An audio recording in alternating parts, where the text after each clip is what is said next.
akati mbategezaako nti ekyo ekiwaliriza mu kulembeze w'ekibiina ekya National Unity Platform Robert Kyagulanyi Ssentamu ogenda maaso n'okulabika nti oba oliawo amakya gonna ku lwaliro akedde luzira ye ne David Lewis Lubonga Secretary General w'ekibiina kossa Yoweri Ssennyonyi akulira oludda oluvuganya gavumenti mu paalamenti y'eggwanga kakati nga bigenda maaso n'okulabika nti oba oliawo bitambula.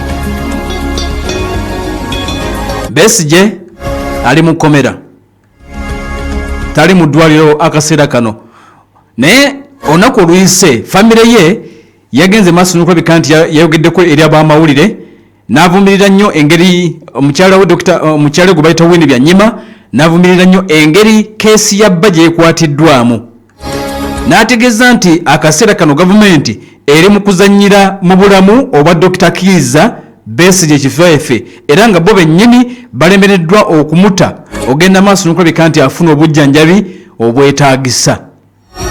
Bagamba nti ekigenda maaso mu kaseera kano aba famire state sanctioned kidnapping alinga yawambibwa state era ne bagamba nti singa wabaawo ekimutuukako kyonna okunenya kwonna kugenda kudda eri omukulembeze eggwanga lino General Yoweri Kaguta Museveni embeera nga bwegenda maaso n'okulabika nti oba oliawo etambula. Kale nno olunaku oluyise ensonga za Dr. Kizza Besigye nga bankutegeezezza zibadde zikutte wansi ne waggulu mu kaseera kano.